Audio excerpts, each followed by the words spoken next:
Okay. Welcome, everybody. We're not many people here in the room, but I hope the presentation will be really enriching for you, and I hope that you will share it with your friends. We are live streaming. This will be recorded, so you can encourage people to watch the recording and to learn more that way.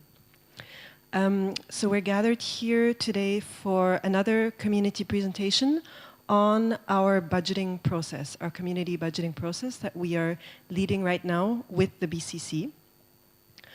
So just a reminder that this budgeting process concerns the city services budget, so the common budget of Orville, and that the main aims of this budget are basically first and foremost to take care of the basic needs of Orvillians, and also in every way possible to at the same time support the realization of Orville's key ideals by what we support and how we support those services.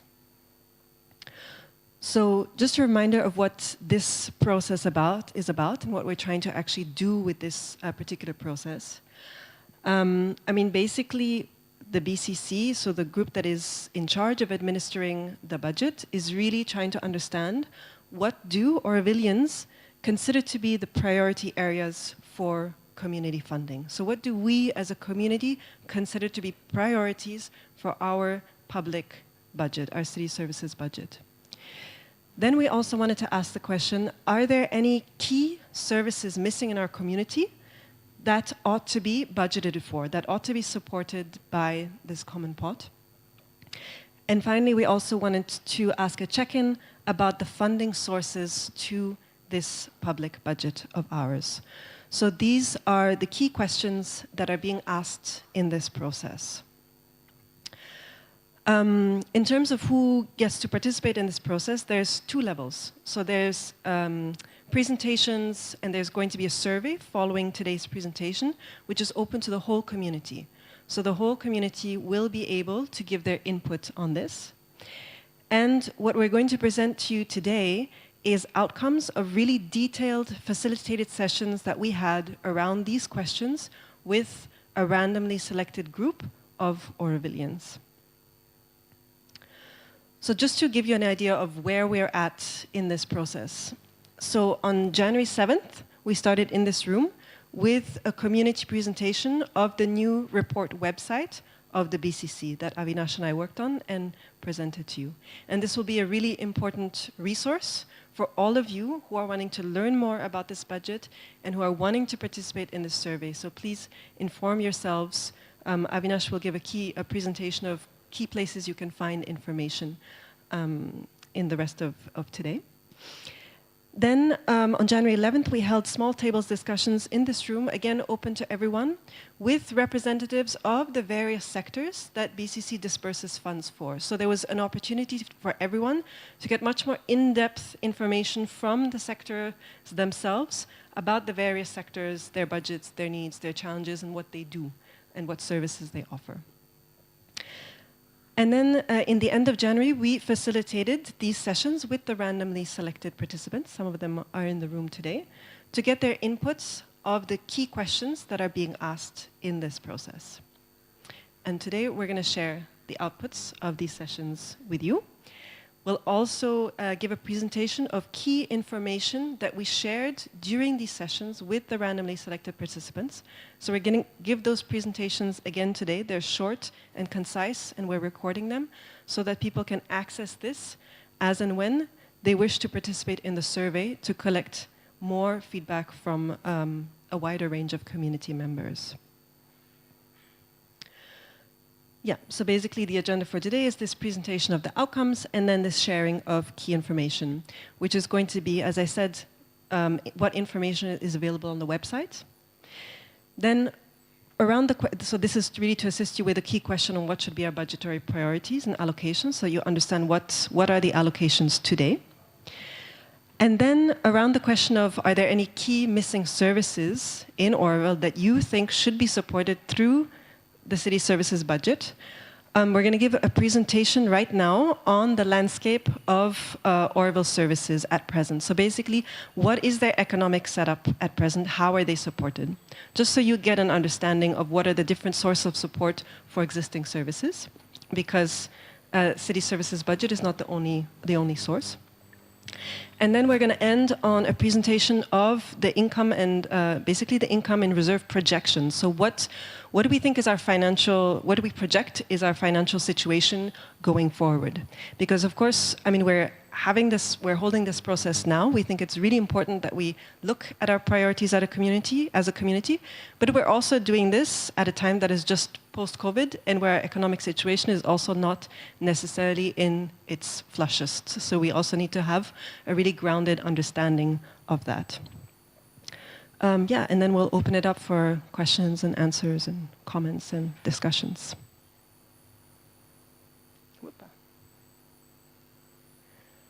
So with that, I'm going to pass the mic to Avinash. No, I can do that.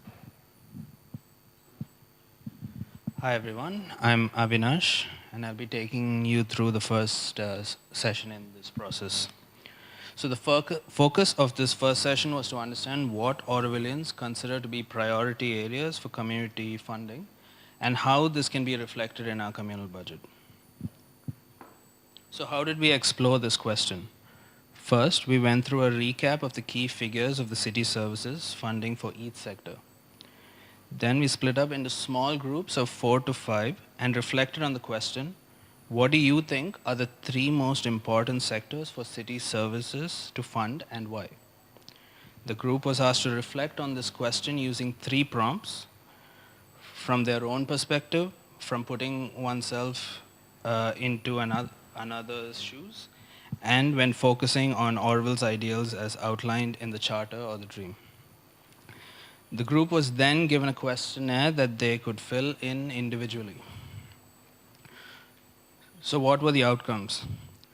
Well, there was a shared sense that the community should provide for the basic needs of Orvillians and provide maintenances to more Orvillians. And so we can see that the sectors that came out as priorities were farms, representing food, housing, and social support, specifically with the idea to provide more maintenances to Orvillians. These are the rest of the sectors grouped by priority. As you can see, education, health, municipal services, and organization came next as priorities. Land, forests, arts, culture, and sports followed. And the lowest priorities for city services funding was outreach and Matra Mandir. Just as a reminder, when we say outreach, we mean services like outreach media and visitor center that interface with the population outside Orville and not village education, those kind of services. So we then took a break, and after a samosa or 2, we came back for another round of reflection in our small groups. We first shared the outcome of the top priorities that came out of the questionnaires, and then we invited the group to reflect on the question, given the priorities identified, are there any areas you feel should be given more or less support from the city services budget? Again, using the same 3 prompts as before, from a personal perspective, from the place of another, and when focusing on Orville's ideals. After this, we again capture responses through individual questionnaires. So what were these outcomes? The sectors that were felt could receive more support than they do now were housing and farms as the highest, land, social support, and arts, culture, and sports followed, then followed by forest, and then comes municipal services and health. Next. So the sectors which could receive less funding from city services were identified as Matra Mandir, since it has other sources of funding, organization, since it was felt that it could be made more efficient, and in a lower priority, education, which is currently the biggest portion of the city services budget. Yeah. Now Suryamai will take you through the second session. Thank you. And just something to clarify, when we were saying that we had these 3 prompts, and one of the prompts was, how would your response change, if you were in the chapels of another? Is we use kind of profile cards, like of other Orvillians. So, for example, imagine that you are a single mother with 2 children. Would your understanding of these priorities change? Or imagine that you are, an older, someone retiring executive with people to support, or aging parents to support abroad. So, just to bring it out a little bit of just our own personal sense and get to that sense of community, and then from there also using the charter to be a Truro Orvillian and a dream, which I actually really recommend that all of you, if and when you're filling in the survey, to actually reread them with that in mind, because it's very interesting when we reread these texts, holding that awareness, how much indication there actually is in there as well when we do that kind of reading. So the second day, we took these other questions, which were around the consideration of missing services and also the sources of funding to city services. So for the question of missing services, so once again, there was a first broad question of, yes, what are missing services in Orville generally? But the key question here is really, what are missing services that should be supported by the city services budget? So for that, we started with a recap of really the key figures for each service presently, the support that they receive, and a general presentation of how services are set up and supported in Orville now, which you'll hear afterwards. Then again, we did this small group reflection circle around missing services. And then we listed all of the, so we collected those suggestions just on a flip chart. So all the kind of ideas, reflections that were coming up from people. And then we took all of the flip charts from the different groups together, and everyone, all the participants were given a certain amount of putus or stars that they could then really prioritize collectively what they felt out of all the suggestions made were really the key services for the city services budget to fund. And the top 5 missing services that were prioritized for the city services support were, in first position was a daycare. So this is, support for really young children, infants. The second was mentoring and orientation service primarily for young people, but should be open to all. And the idea was that this could be merged with sort of like a cheap social cafe where actually young people would want to come and hang out, because this kind of service has been tried before, like as a desk in Sire, but it's not a place that a lot of young people just would happen to drop into or ask. So something that really, just invites that participation anyway. It was also reflected that the youth center, could be developed more in this direction. The third top kind of ranked missing service was a food processing service that came up also as a priority. Then the idea to develop more aquaponic or hydroponic food production alongside the existing farm services. And lastly, training and support for digital work, so including like access to shared equipment, because a lot of people are shifting their work online, so how to actually support people in doing that. There were other missing services mentioned, but these weren't within the list that was then in the top priorities. But I can just read through them. So an artist co-working space, a service linking or creating partnerships with outside farms, life coaching, especially for executives who are transitioning to retirement and who find this sometimes challenging to do. A retreat center, a retreat program dedicated for Orvillians, startup support and incubation, and a crowdfunding service. And then we turned to the consideration of the actual sources, the current sources of funding to city services. And so just to say that in terms of the actual income that comes into city services, these are based on policies, which it is not the BCC that designs these policies. It's the FAMC, the Funds and Assets Management Committee, that designs these policies. But we felt that if we're asking the community, what we feel needs to be supported, it's also important that people keep in mind that you actually need income to disperse. So it's good to just be aware, have some awareness there of the source as well. So we did, again, a similar process where in small groups there was a sharing around the sources. We also actually did a recap of each existing source of funding to city services now and a projection of of how much income we expect to get in the coming years from these various sources. And then we had individual questionnaires completed to indicate preferences for less or more funding from each source. And we also captured any ideas that fell outside of the box. So any ideas that people had for perhaps additional sources of funding to city services or suggestions for how to increase the income to city services budget. And again, these are more FAMC questions, but these results are going to be shared with them. So in terms of the sources and whether we should aim to get less or more from each, so commercial units, it was felt that we could aim to get more funds from commercial units. For example, by really trying to encourage more new units to start to develop and to then generate more income.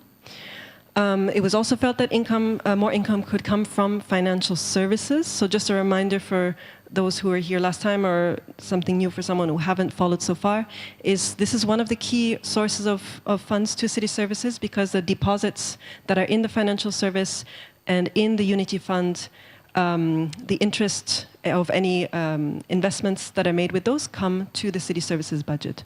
So basically, the more Orvillians in their personal capacity or the more Orville units deposit into our internal financial service, the more that income gets shared with the community. Then it was also felt that income-generating services could also we could be asking them to make contributions. Foreign contributions are currently very low, and so it's felt maybe this was an area to explore further. Guests, for example, by charging day visitors for cultural events, which are currently free for everyone. And for the last source, which is the GOI funding, it was felt that actually city services budget could aim to be completely independent from this source of funds. So there were suggestions for increasing income to city services, for example, through finding new industries or economic possibilities to generate more income, selecting really based on Orville's ethos. There were also suggestions that if we kind of more exchange services within the community, we could actually reduce costs and budgets. So this was more of a cost-cutting suggestion, that we would need less income if we were better at sharing and exchanging internally. There was a suggestion to find ways to invest in existing Orville units, because that is a bottleneck right now.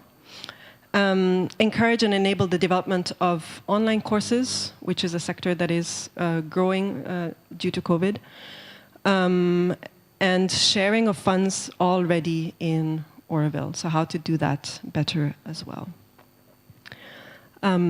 There were other suggestions as well, but again, those first ones were the ones that were really prioritized. So other suggestions were, so this is similar, ask Orvillians who have savings and units have reserves to put these in financial service. Possibly ask units who earn more revenue or more profit than they needed or expected, whether they would be open to contribute more to city services. But rather than have this being as like a policy, have this as a conversation. There was a suggestion to possibly ask for contributions on outside sources of income, which are currently not considered. Again, encourage new units, and you have some of the suggestions we saw earlier, charge non-Orvillians for performances, explore other ways of exchange than money also with the outside world. So that we might be less dependent on money if actually we get more services provided in kind, even from beyond the Orville community. So those are the key outcomes of the process. And we'll be circulating a survey through which you'll be able to indicate, like, how much do you agree or disagree with these outcomes? Like, do you endorse the outcomes that came out from this randomly selected group? Or do you have any other inputs? So just to share a little bit of feedback from the participants on the process. so we had in a closing round, we just asked, like what's your feedback on the process? How do you feel about this process that we went through together? And some participants shared that actually when they were first contacted, because they're randomly selected, that they weren't sure about participating, they weren't sure if they had enough knowledge or information to actually engage in such a process. And they were pleasantly surprised because the information provided was really accessible and actually made them feel that they could actually really participate in this process. They also expressed appreciation for the transparency and openness of the group throughout, and that they would actually like to see other working groups, engage community members in similar processes. They appreciated the random selection aspect of it, and yeah, the process was well organized, well structured, and they supported their participation and also to arrive at some clear outcomes. So with this, I think we can dive into the presentation of key information, unless we're going to have some time for Q&A at the end, but if there's something that you really just didn't understand, you want to pause here for anything clarifying, we can do that, and otherwise we can just keep it to the end as planned. Yeah, okay. So we'll start with Avinash on the information available to you on the website.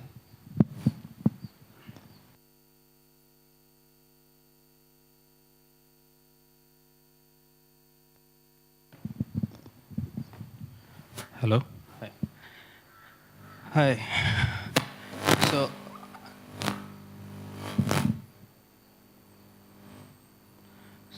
I'm just going to do a quick demonstration of where to find the key figures and how to use the website so that you can use this to inform yourself and also answer the survey that would follow. So this is the home page of the website. The website itself, the URL is budget.orville.org.in. And so this is the home page, and already there's a lot of information in the home page.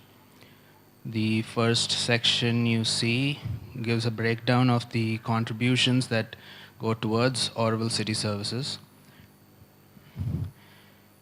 As you can see, commercial units are the highest with 37%. Then comes the funds from financial service, it's 26%. Then individuals with 11%. External funding, just under 11%, 64% of which comes from GOI, and the others are individual contributions. And then income from services is just over 10%, and then finally guests is just under 5%.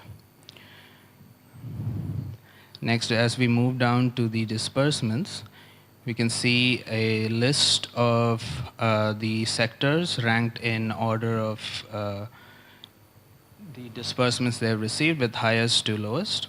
And on the right, you can see the proportion of maintenances to the disbursements. So basically, if this big chunk is the total dispersed to the sector, then the lighter chunk right next to it is the amount that is just maintenances. And as we go down, you can see more information on the reserves, and this Orosugan will make a presentation on how these reserves are reached. So I'll just give you a quick, I'll go through a few examples of these sectors. So just before this, in each sector page, there are these few key figures. The total dispersed in the sector, the percentage of the total budget that accounts for, how many services in the sector, along with a description and the breakdown of how much each service received, how many served by the people in the sector, and of course the number of people working in this sector, along with how much is supported by city services. So in education, as you can see, 509 lakhs was dispersed, which is 24% of the budget. There are 37 services in this sector. with 631 people serving in it and 3,433 people served in this sector. Similarly, if we were to look at health, we can see that 139 lakhs was dispersed, 6.4, which is 6.4% of the budget. There are 10 services, again with a breakdown of, there's a description of these services and the breakdown of how much was dispersed. Number of people who are serving in the sector and who is served. This is represented differently here from education.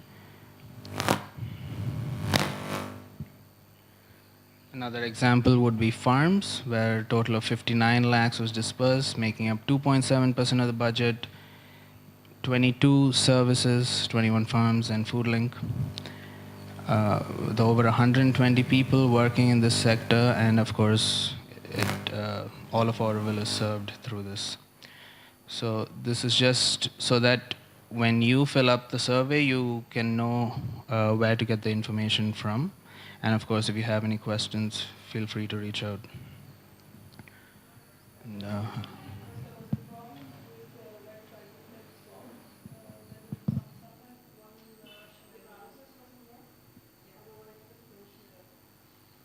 yeah, so it seems that the website doesn't work for some browsers. And if that's the case, please do let us know which browser you're using, and then we'll try to fix it. Yeah. Thank you.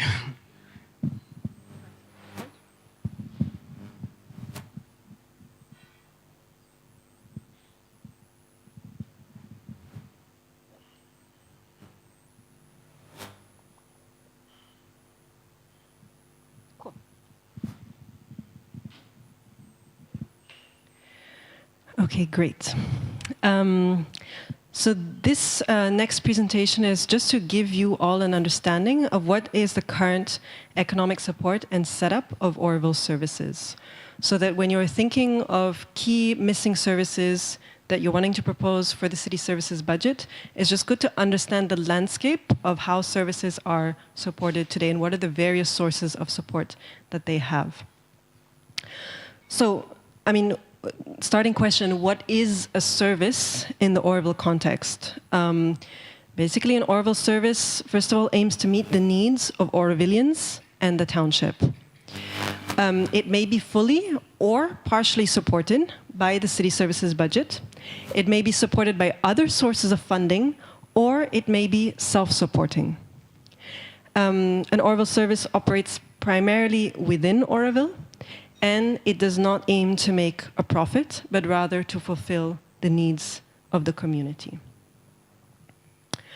So various areas of activity of Orville Services, there are many: education, art, culture, sports, municipal services and infrastructure, so things like the telephone service, road service, health and prosperity services, so prosperity we mean Nandini, PTDC, Solar Kitchen, land, farms, and forest, there are services in all of these sectors.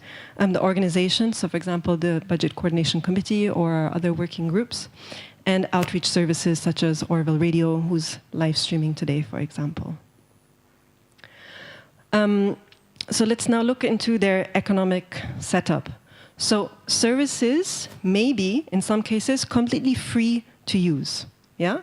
This is because they're fully supported, either by the city services budget or by a combination of that and other sources of funding.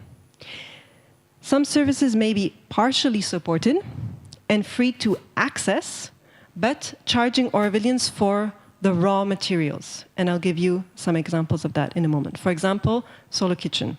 Yeah? So you pay for the actual food, so the raw material, but everything else is taken care of by the city services budget. The maintenances, the running costs, the equipment, all of that.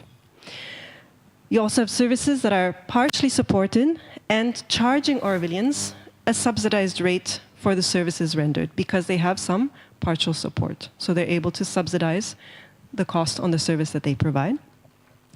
And you have some services that are fully self-supporting and charging Orvillians or other users for the services that they render. So there's quite a diversity of ways in which services can be and are set up.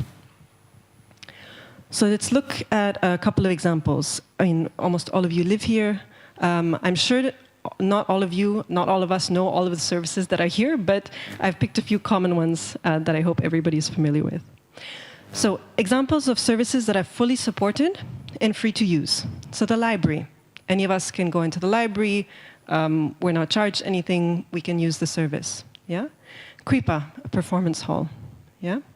Kudam, for example, the conflict resolution services. So all of these are services that are fully supported and therefore able to just provide their services for free to Orvillians. And beyond, in the case of Kripa, for example. Then some examples of these services that are partially supported and charged for, let's say, the goods or the raw materials. So I gave the example of Solo Kitchen. Another example is, for example, the PTDC. So all of the maintenances of the PTDC are covered through the city services budget. The running costs, so that is the electricity, whatever the charges are, and it's just the actual produce that they purchase, which can then be passed on completely at cost price to the users.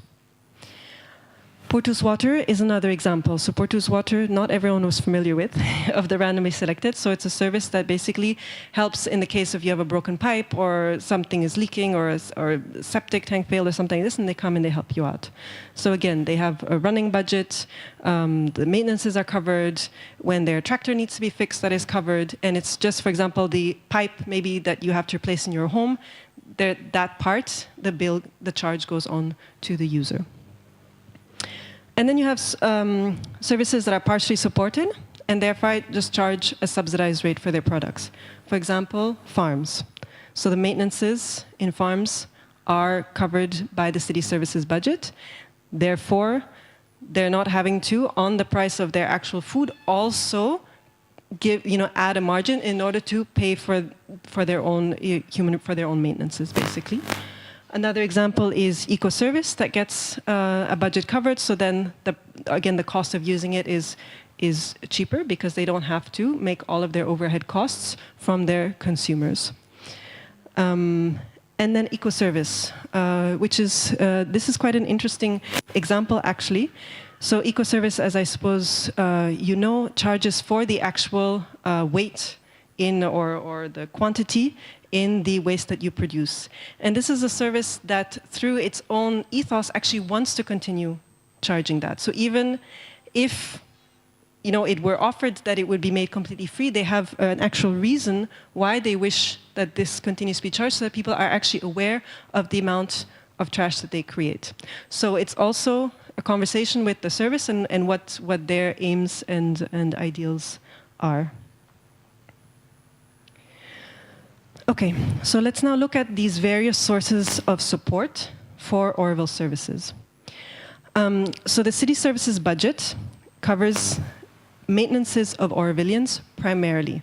You saw Avinash share with you those two bars in the bar graph. You saw the overall budget that's given to service, and the high majority are maintenances for Orvillians. So that is the key budget item, and you'll probably see it in Orsugan's presentation as well. Another item that is covered in CS budgets are the monthly running costs. These include wages, mostly. In the case of the forest, for example, the wages are also paid for through the city services budget. And other costs like internet, telephone, whatever it might be in a more administrative service, for example. And then there are also what we call non-recurring expenses. So this is not necessarily something that recurs every month, like your phone bill or your internet bill, but it might be a one-time investment like a computer, the repair cost of a building in the case of schools, or in the case, for example, of Portus Water, which we saw before, or the road service, actual repairs of their equipment, their tractors, their whatever it might be.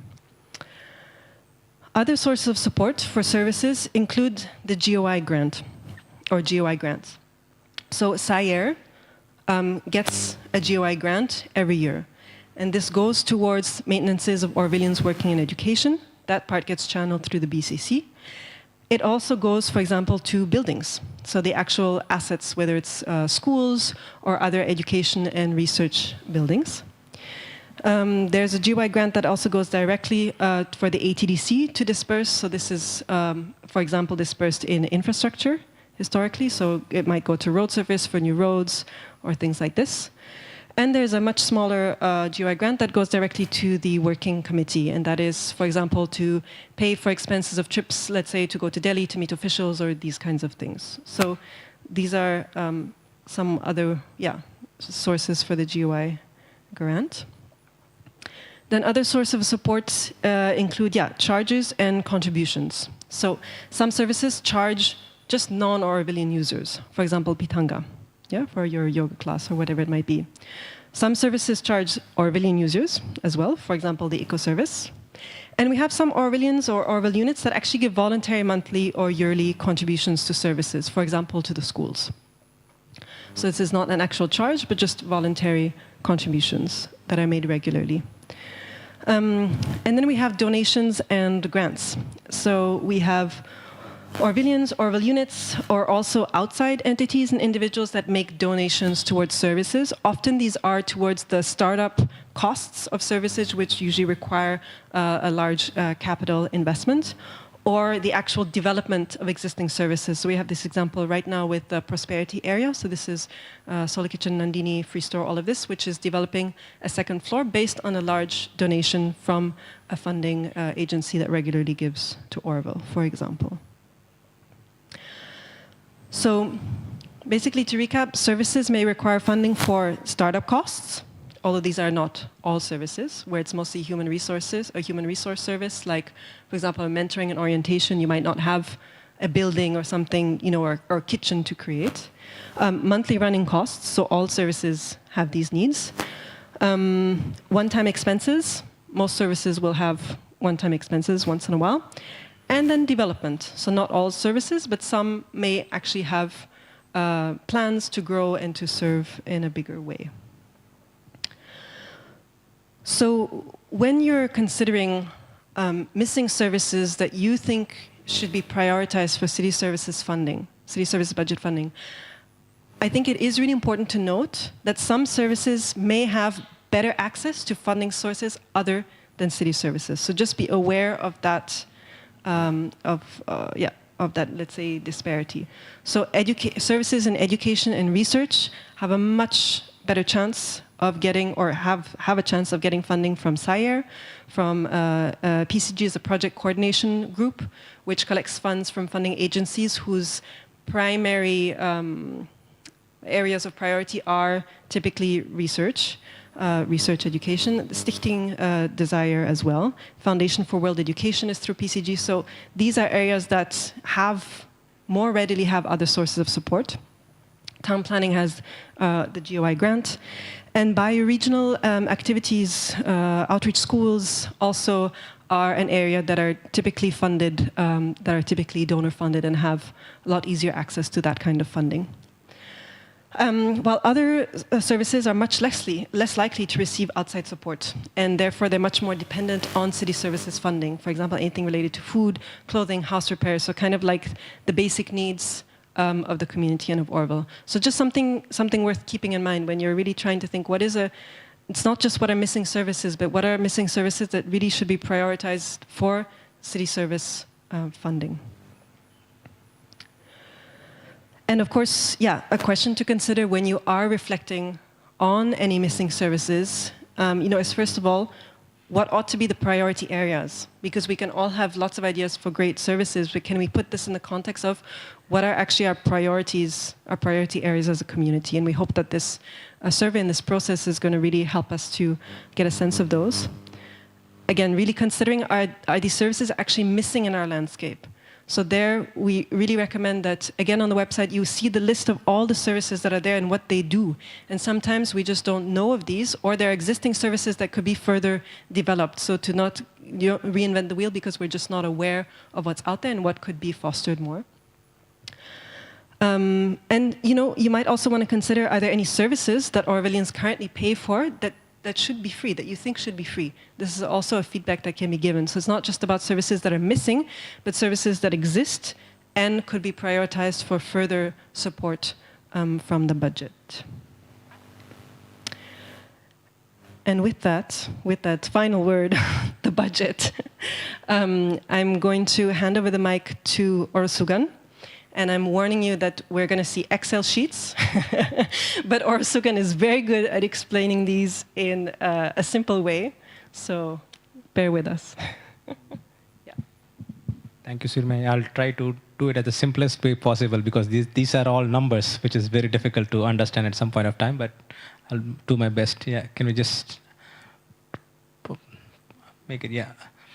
So I think we have been hearing like what is the services that the community needs or what are the new services that could be added. But again, Suryamai was pointing out this point, where does this BCC gets its source of income? So there are a lot of even misinformation that is within the community, like government is funding the BCC, but this is very less. As you said, we only get the GOI only for educational activities that is routed to the SARE. So all other funding is mostly through our internal source of funding that comes from the commercial units, services, as well as guest house and individual contributions. And we are very fortunate in the last few years due to COVID, we have got some kind hearts that donated foreign donations to us. That is why we were talking, you remember, I said the reserves. So that is where we talk, the reserves were on the higher side. Okay, so now I'm just going to go through what is budget and how BCC works on a budget and why this budget is very important. Okay, so budget is like a blueprint for BCC just to see how we are going to disperse the fund, okay, in the next financial year. So we have already worked for the next financial year to see based on our incomes on our last year, and we are going to continue with our expenses, how are we going to end and where are we going to end with our reserves. So first I'll just share with you. So I can do this. Yeah, thank you. So can you just open the projection Excel sheet? Yeah. So first we'll just see how we project an income. Okay. So as Suryamai said, the last few years, the last 2 years have been COVID affected years.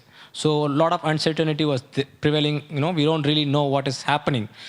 So this year we have taken a different scenario to project our income. So what we have done is we have not only taking, so normally when a budgeting is done in the previous experience, previous year what was the income and previous year what is the expense, and we do an budgeting for that.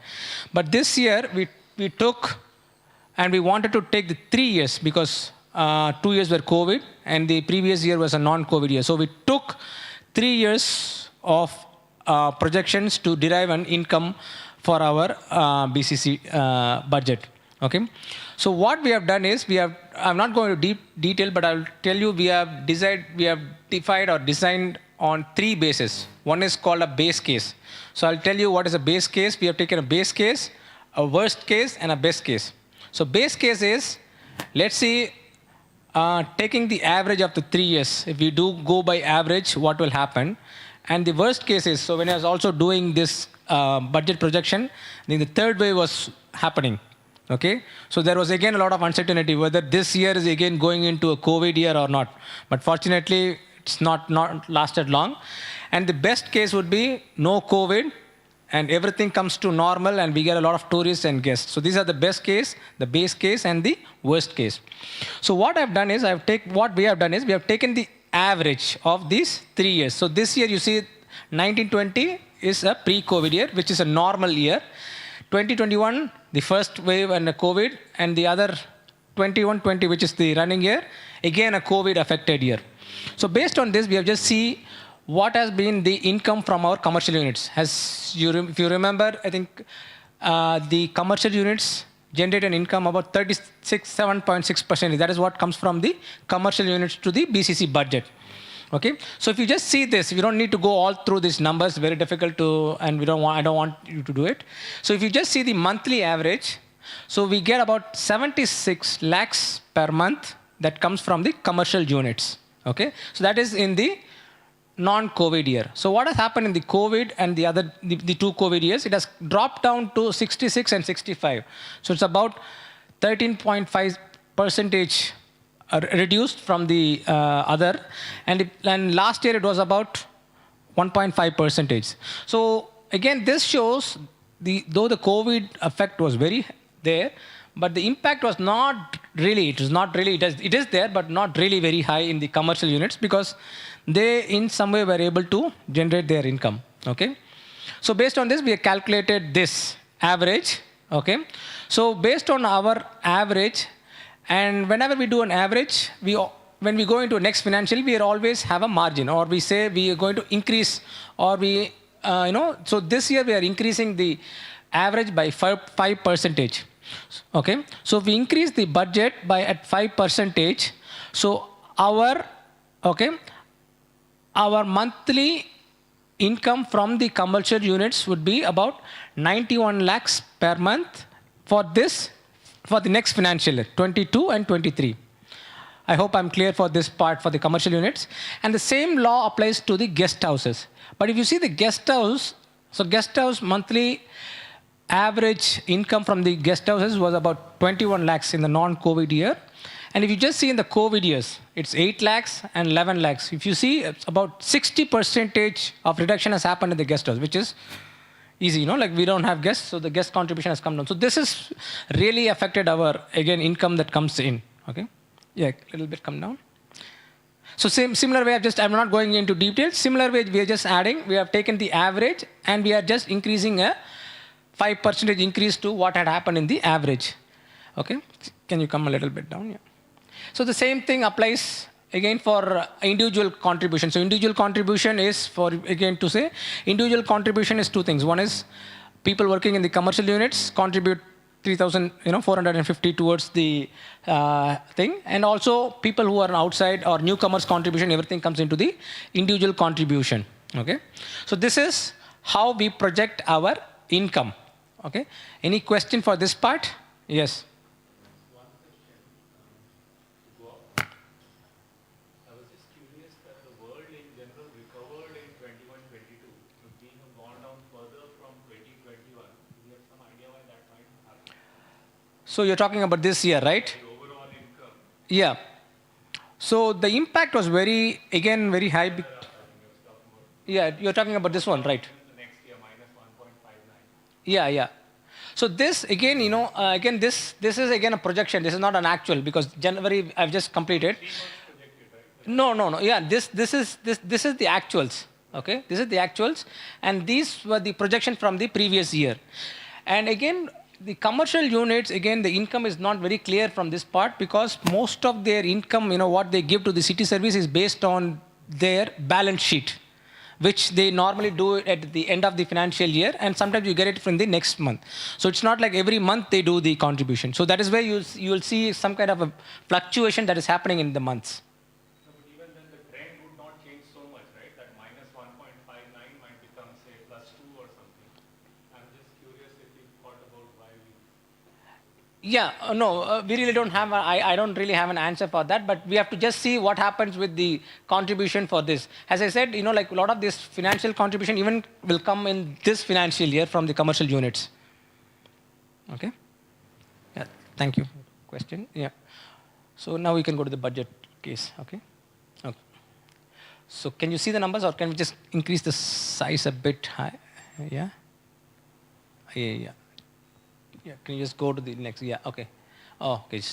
Okay, so I've just, this is the running financial year, okay? I have not updated the January month yet. We'll update it soon. But if you see what had happened in December, can you just come down? So in December, we are closing with the reserves of 987 lakhs. Okay, this is the reserves that we are closing with. Okay. So this is, I'll just give you why I'm saying this answer. This is based on the entire year. So we are just keeping an eye on the reserves. We have had a good reserves in this current year, okay? So this gives us to work on this kind of exercise, to see what are the new services that the community needs. So this made us also to rethink our strategies. And this was, again, one of the reasons for the community participatory budgeting all came in, okay? Can you go up? Yeah. Okay. So let's see, like this is what I said, this is based on the income, this is the actuals, and this is the projected from the previous year. So next we come to the expense, okay? So these are the expense. These are the actual expense, and this is the these three are the projected expense. Okay. So if we just come here, okay, and this is for the next budget year. So here, from if you see, this is the normal 112 lakhs that goes for the maintenance. Okay. So here, yeah, just give me one April month. Yeah. So here you see we have just put 132. So how did this 132 come and what assumption have we done it?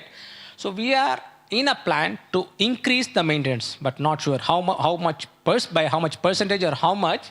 But this is just to have an idea. We need to increase the maintenance structure. And as you saw, there was a lot of requests for new maintenance. Okay. And in such case, we start increasing the maintenance every month. Okay. This is the expense for the maintenance.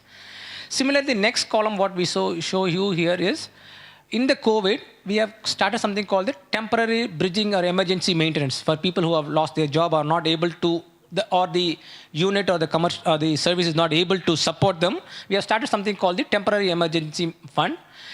And you all would be aware, recently, the children's maintenance got increased and got standardized.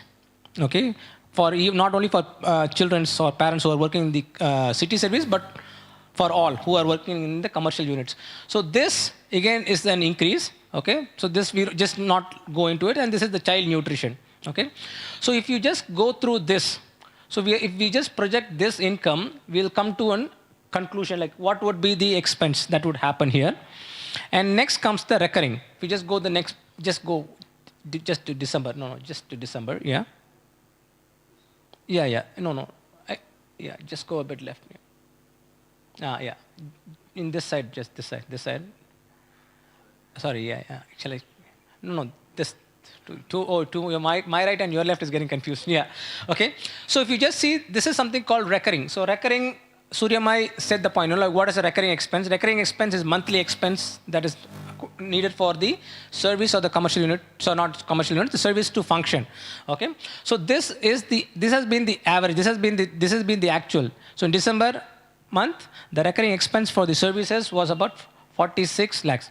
So in this, we are adding a 10% increase based on the inflation. And if there are some new service coming with the request for a recurring expenses. So we have made an increase. Okay. So similarly, these are non-recurring but allocated budgets. For example, dental as an allocated budget. Okay, like if you have dental problem which is not covered by health fund, we have allocated a month. Then we have the health services, okay, which we have allocated for the aged population which is increasing. We have already an allocated budget, but this depends upon the spendings. Okay, can you just come down? Yeah. Okay, so the next thing, the major thing, then we have something called the contingency budget. Okay, so this budget is for unforeseen expenses, okay, that happens. So that we have as a reserve. So we just go with all these expenses. So this is what we will end up in. So if we just say in April, our expense would be about 258 lakhs. We just go up, a little bit up. Though our income we just project will be about 160 lakhs. So if you just see this only in the month of this, the expenses are more than the income. So we are going to go in a deficit. Okay, so we just go in this trend. Okay, we just go in this trend. And if you just see here, I have actually this 40 lakhs, I've had it in three terms. This is normally what we receive as a GOI, what Suryamai was saying, that goes for the school maintenance. Okay, but this only covers about 20% of the cost for the maintenance cost for the schools, but still we have just added. But this again is uncertain. Okay, can you just come and yeah. So this is what would happen. Our total income would be 2,134 lakhs. Okay, if you just come down. Yeah. But our total expense would be about, okay, 2,960. So we're going to go in a very big deficit. Okay. So sorry, can you just go to the starting? Yeah. So starting, no, the projection starting. Yeah. I'm sorry. Yeah, no, I'm sorry. Yeah, no, this one. Yeah, this one. Yeah, yeah. Okay. No, this side. A little bit for the next projection. Yeah. Yeah. Yeah, okay. So no, more this side. More. I want to see April. Okay, this is what. Okay. Can you just go a little up? Okay. So this is what we're talking about, the reserves. Okay. So with the projection, what we're going to do, we will be doing is, we will be starting with the reserves of 888 lakhs. Okay, that would be the opening reserves for the next financial year. But if we just go in this kind of a trend with the income and the expense, what would really happen is, can you come at the end? Yeah, March. Can you just come? We will close with a reserves of 355. Okay, so what does that really mean is, we are eating up our reserves. Okay, has a mandate of BCC, we are to have a 3 months expense as our reserves. Okay, so but this is again less. Okay, so now as BCC, what we need to look in is, how do we look and keep an eye on the expenses, and as well as also see options to increase the income. Okay, so again, that was again a question why we had the third question in the participatory budget, and how the community feels this income should also be increased for the budgeting process. Okay, so this is how, as BCC as a group, we take decisions for budget allocations. Okay, I think I'll end with this, because I don't want to go more into the numbers. Hope it's clear. Any questions in this part? Yes. Can you just use the mic? Yeah. About the inflation, I believe you take the inflation from India. Did you ever consider to study the local inflation, to do your own kind of inflation locally, instead of taking the one that is provided by, I believe, the government? Yeah, I think we have not gone into the local thing. So whatever inflation we are looking is the government inflation which is projected for India. We are not, what do you mean, can I just understand, what do you mean by local inflations? I mean, the inflation that is locally here might not reflect what is actually coming from the government. It might be much higher, let's say, actually the cost of life over the years locally here in our region than globally in India. Okay. But what I personally feel is, this inflation will not have a big variations. Okay. But what would really have a variation is what I said, the expense, how we project it. As I said, the base case and the best case and the worst case. So that would be having a more impact on the budget than the inflation, what as I personally feel. Because the inflation that we put is more towards the government inflation in India, which is about 10% we put. But maybe we have to again rethink into the local inflation, how we can take it into consideration. Yeah, thank you for that. Any other questions for Sugan? Or clarifications, yeah?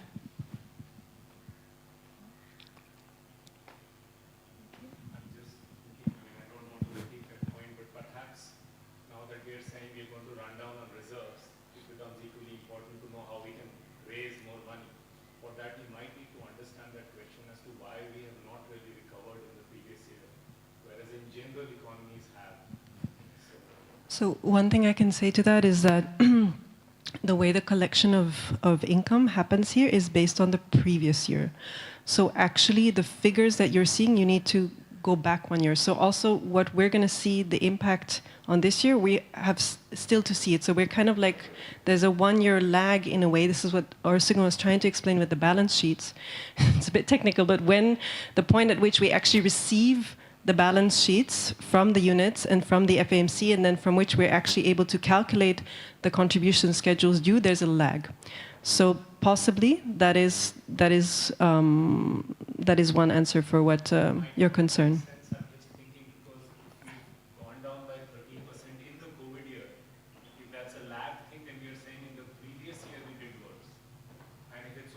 1.59 in the following year means the COVID year was only 1.59. So it seems the lag is not really on an yearly basis, but maybe a few months.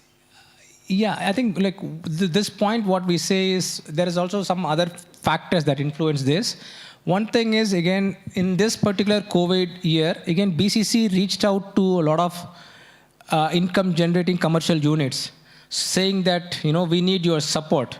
So there were some kind of a support that was given by the commercial unit that came into the BCC pot.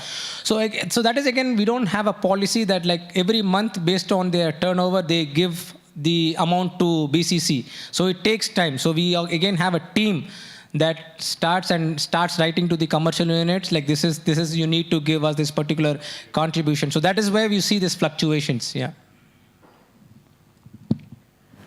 Any other questions on the Excel sheet, or otherwise we can turn it off and maybe turn some lights on and see each other a bit better. Yeah, Sabine?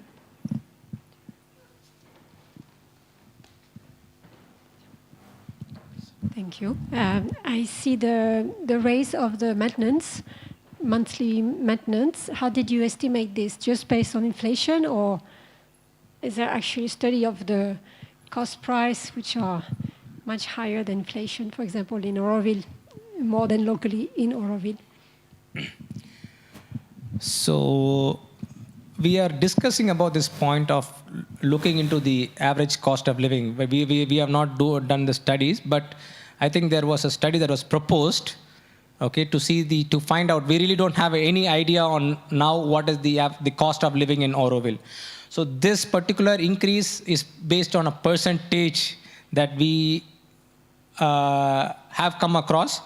But again, I'm not sharing this particular percentage with you because it has not been finalized yet, because we have shared with the FMC, but it's not really, approved or accepted. But to answer your question, we have not really looked into that particular point, but only into the general inflations and as a general practice, how maintenance increase was done in the previous years. But in addition to this year, we are working on the maintenance. We have set up subgroup, which is going to look into not only the maintenance, but also the structures. If you want to just add something, the structure of the maintenance. Yeah, there's also the point which is still in consideration, which is around actually striking that balance between increasing the maintenance amounts versus increasing the amount of maintenances. So this is actually also a question that we asked during the process with the randomly selected, and what was felt there is if there is more need for maintenances, and this is we will see through the budgeting process, to prioritize that. So to prioritize giving to people who might not have any support, even if the maintenance right now is still low for some people, at least it's something, whereas some people might not have any support yet. So these figures also are yet to come in. What are the actual real needs and requests maintenance-wise that will actually come to us in this year? So I think, yeah, mostly it's really around actually like trying to base this also on ground realities and also financial realities of what is actually fundable. Because sure, I mean, we can say, okay, the cost of living is 50,000 rupees, but that doesn't necessarily mean that we can increase the maintenance by 50,000 rupees. So it's about really seeing what is the need and what is actually possible, and that is what we're actually realistically able to do with the budget that we have.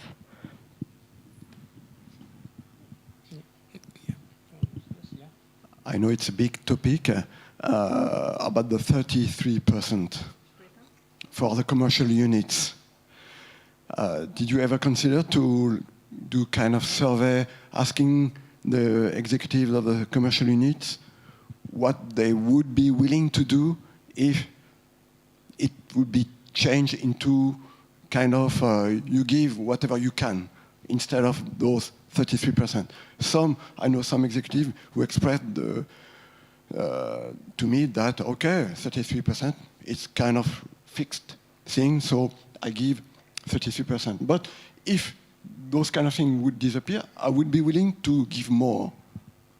So it's a big question, and there's multiple answers. Which is, one is that the actual contribution policy is in the process of being reviewed by the FAMC. So again, the contribution policy is set by the FAMC, and they are reviewing this policy. There's of course been ideas that have been shared about making the contribution policy on turnover rather than on profit, which will also make it much more easy to administer actually from the BCC finance side.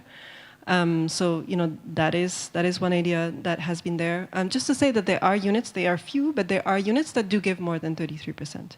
So I think it's also about if they're saying, well, I would give more if it was nothing, well, why don't they give more now? There's some people who do it like it's, So, but I think that's also one of the key aspects also of this participatory budgeting process is, we feel that if we increase understanding of how the budget is used, if we increase the possibilities for people to define what are the priorities of this budget, then we feel that also with that increased understanding and ability to participate, hopefully that will also create more of a favorable ground to give more. That's what we can do from the BCC side, even though we don't write the policy. I think you can close this. In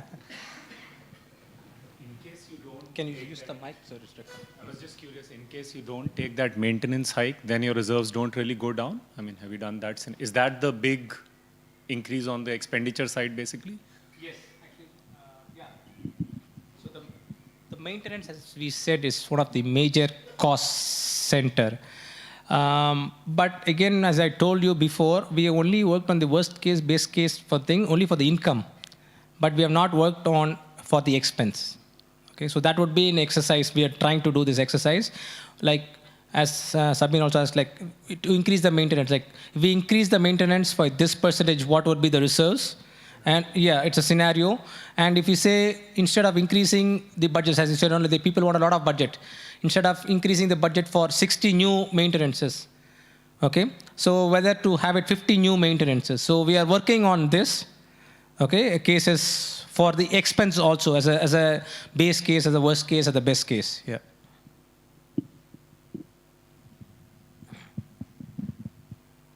Any other questions? Anyone who hasn't spoken yet? No? Any of the participants want to share anything? Yeah? Cool. So Tina was one of the randomly selected participants.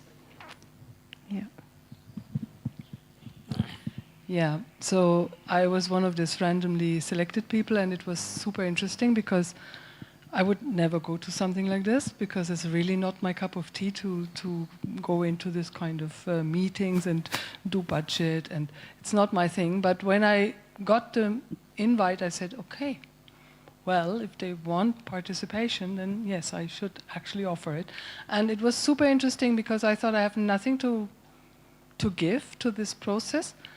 But apart from what you said, it was well prepared. But also apart from this, I think there is a knowledge that each of us has, an inert kind of knowledge that contributes something. Because even if it's totally out of the box, it opens up new possibilities. So I'm a total fan of this open process, and I'm also very hopeful that more of this practice will be happening in future in other groups, because I think it's really, really beneficial.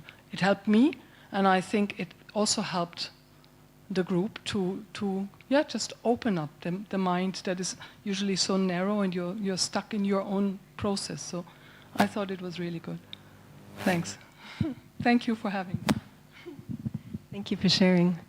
And just to be clear, because I don't think we introduced ourselves because we just assumed that most people knew, but so myself and Sugan are both members of the BCC, and Avinash is a resource person for the BCC we've been working together for a while now. How long? Coming close to a year on all of these kinds of things. So that's who we are. And we're doing this process basically on behalf of BCC to inform the budget going forward. And just to say that, you know, some of these suggestions or changes needed, it's possible that some might not be possible within the coming financial year right now in April. There's also phasing that might need to happen, especially if there's really big changes that are requested. Of course, there are services that have been, you know, serving this community for decades and people serving in them for decades. So of course, there's not going to be any abrupt changes made. It's really just about getting a sense of what these are, and then what these priorities are, and then what we can do with them, whether it's over the next year or 2 years or 3 years or 5 years. Let's see what comes out. So get people to participate in the survey.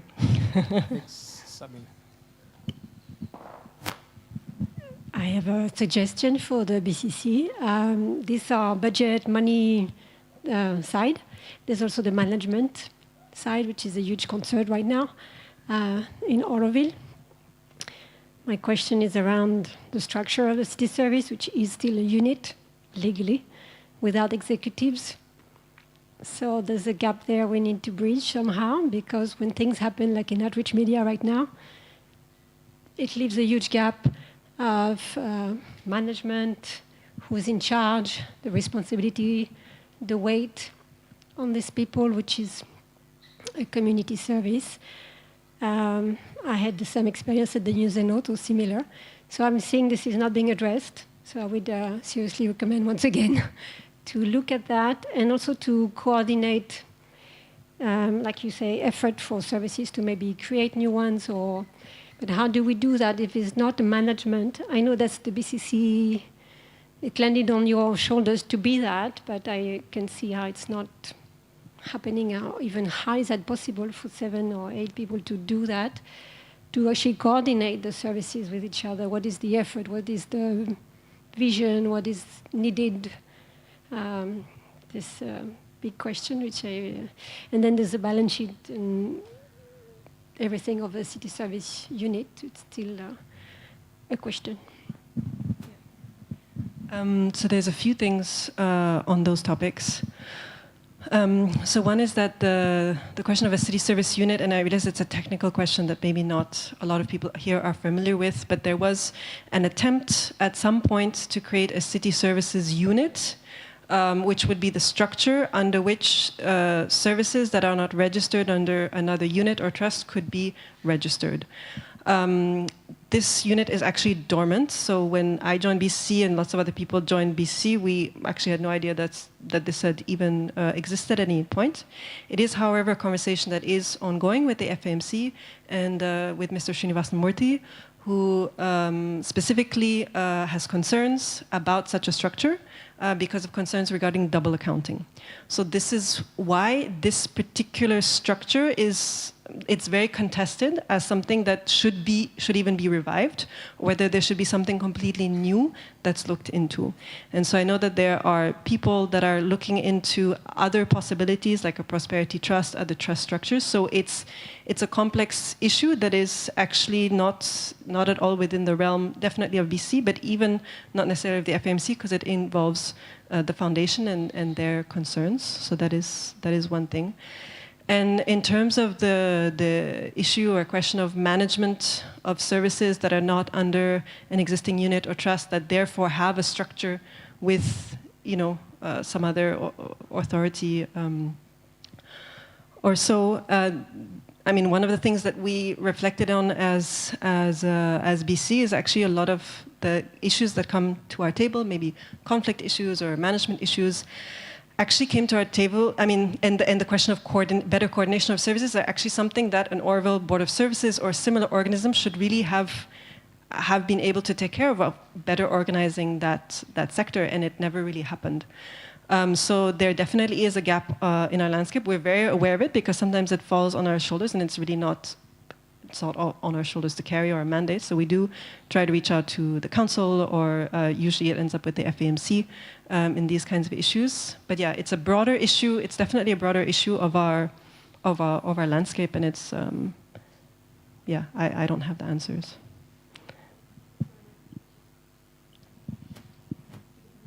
The current office order of the city service unit is still valid, so it's not dormant at all.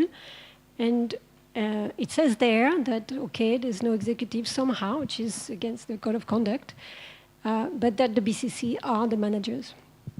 It says there, black and white, office order. I mean, resolution, FMC, from a year ago, 2 years ago, a year ago. So that really is bringing a lot of stress on people who are under this CSIF to have a BCC saying, we don't know, it's not us. It's written that it's you, so we need to, at some point, because it's been the people who end up in the situation, we go in the spinning of it's not us, it's the others, or having executives telling me, maybe I'm the executive, like was Jean-Yves at some point, or when they resign, the ones who were, and indeed Divya, Lyle, the resignation is not being registered. So there's too much for such a service. It's huge. It's the biggest budget of Orville, 30% of the... And so how many people are there? 100 services? Exactly. Who are in this complete vagueness. If you're in a commercial unit, you have executives, you have managers, you have trustees, you know who to talk to, you know who's responsible in case of conflict or code of conduct or how people are being replaced or not. And then this void, which gives way too much issues, as we can see with outreach media, for example. So where is the BCC standing in that? We haven't heard from you. So, like you named the latest editor for the news and notes, which is kind of your mandate by now. What happened with outreach media? So, I mean, as I said to you, maybe you have a better reading of these legal documents than I, but when I joined the BC, I had no awareness whatsoever of the city service unit, and what I have been informed of is that it is dormant, and that, I mean, I have no awareness whatsoever of any responsibility that I have towards city service unit, and I certainly haven't signed any documentation saying that I take responsibility to be a manager of such a unit. So no, I'm just, I mean, you're expressing, so I'm just answering my own personal knowledge. It's not an argument, it's just my personal knowledge of the matter. Yeah, and there's 120 services, just to clarify. Not all of those are registered. Not all of those are unregistered. There are those who are registered in various trusts and units. So I just wanted to clarify, because you said that's 120 that are not, but that is not the case. But fundamentally, these issues of registration are really a funds and assets management committee issue. The BCC, the Budget Coordination Committee, our role is to actually disburse a budget, and that's where our role ends. And I regret that that there are other gaps in the landscape, but as you said, those are not on our shoulders. Maybe No, I think. Or Sugan can add something. Yeah. I think that discussion is happening with us. Is still on our table. About the city service unit, about the dormant, and we are having a discussion with the foundation office to activate it, and we are in communication with them. Okay, so it's still on our table, which is recently when for a long time we have been looking into this umbrella unit of the city service. I think we have tried. I think we are still working on process to bringing out the structure for the accounting services, also for this particular services, through a combined accounting services that has been supported by BCC with the RE accounting. So still on what I can say to think, we are in discussion with this, but we don't have an answer whether we are going to take this all into it, but it's still on our discussion on our table, yeah. Any other questions? Yeah, Eric? Just a little comment. I'm, as part of our orchard farm, I'm very super happy to see that farm and food is a high priority. I believe we all know how important it is to get good food. If I take an example, in Zen Japanese monastery, the high master, the Roshi, is obviously the most important, but just after, it is the chef who has the responsibility of the monks. And they can have good meditation and good life, good, perfect behavior eventually, with good food. It has been pointed by many spiritual teachers all over the world that food is the most important actually. And we have a tendency to forget that. And this can bring a shift of consciousness, in a way, if we have more support for our beautiful farms. Thanks. That was actually one of the interesting things in the sessions with the randomly selected, is that actually to redefine that sector not just for farms but food, because it was considered that actually the support should be for food more generally, and that it should be expanded. For example, free lunch at Solar Kitchen or things like that. So that whole kind of idea of that sector was looked at actually more broadly than maybe necessarily only Orville Farms, but really more broadly to actually the food provided at the end of the day to Orvillians. So I agree. I think that was an interesting, perspective shift there. So with that, we're nearing to 6 o'clock, so I think we can close. Okay. Thank you, everyone, and I hope you'll fill in the survey. We'll be sharing it on the Ornet, and please share it with others. I know that, as Tina said, when you first hear budget, participate in a budget, it sounds super boring and inaccessible and something that you don't have anything to say about. So maybe it's helpful to encourage people to understand that these budgets are not just figures, it's actually how we support ourselves and each other in our community. And it's really about, Tina.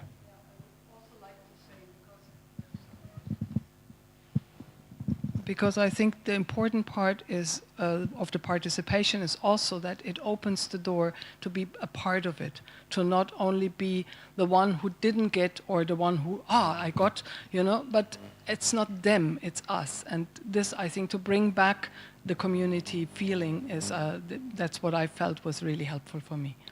Thank you. Thank you. Thank you, everyone. And have a beautiful evening.